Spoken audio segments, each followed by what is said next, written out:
इंदौर की नवविवाहिता सोनम रघुवंशी अब देश भर की सुर्खियों में है। शादी के महज 1 महीने के भीतर मेघालय में पति की हत्या के आरोप में घिरी सोनम को गाजीपुर से गिरफ्तार कर लिया गया है। पुलिस जांच में अब जो खुलासे हो रहे हैं उससे पूरे और रोचक ये मामला होते जा रहे हैं। खासकर सोनम के प्रेमी राज कुशवाहा के सामने आने के बाद तो ये कहानी और भी चर्चित हो गई।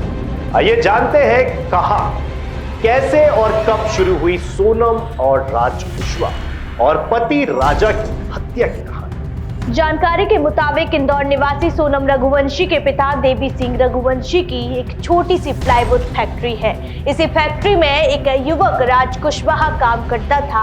वह उम्र में सोनम से करीब 5 साल छोटा है, लेकिन फैक्ट्री में सोनम का कई बार आना जाना लगा रहता था।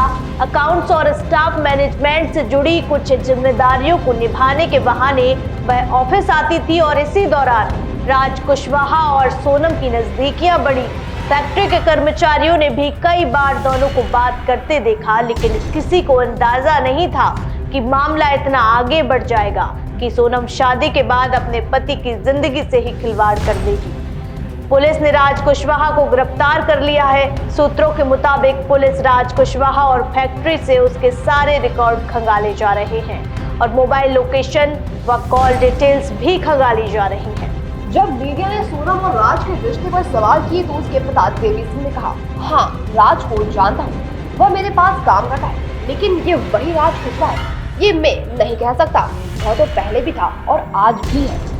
सोनम और राजा रघुवंशी की शादी 11 मई को इंदौर में हुई थी। शादी बेहद धूमधाम से की गई थी और दोनों परिवारों ने इसे पूरी सहमति से संपन्न कराया था। शादी के 9 दिन बाद यानी 20 मई को कपल हनीमून के लिए मेघालय रवाना हुआ।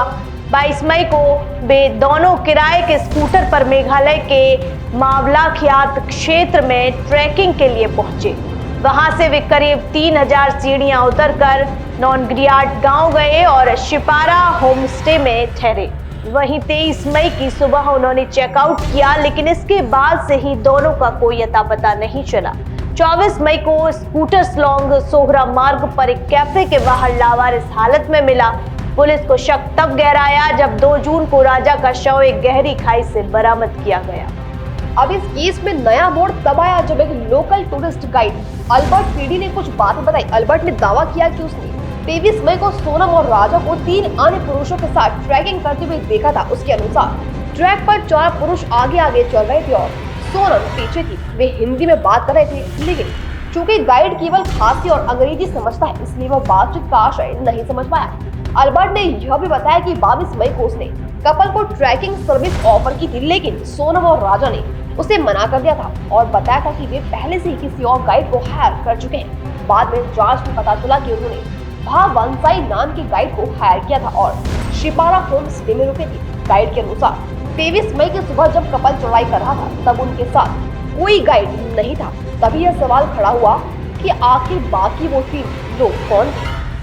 प्लान के साथ हत्या राजा रघुवंशी का शव 2 जून को मेघालय के सोहरा क्षेत्र के विसाव डोंग जलप्रपात के पास एक खाई में मिला।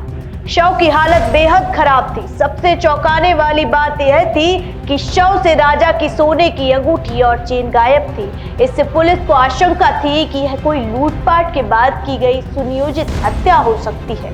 अब पता चला कि सोनम ने अपने प्रेमी और अन्य लोगों के साथ मिलकर इस प्लान को अंजाम दिया था, जिससे किसी को शक न हो। सोनम को पुलिस ने उत्तर प्रदेश के गाजीपुर जिले के नंदगंज थाने क्षेत्र स्थित ढाबे से गिरफ्तार किया।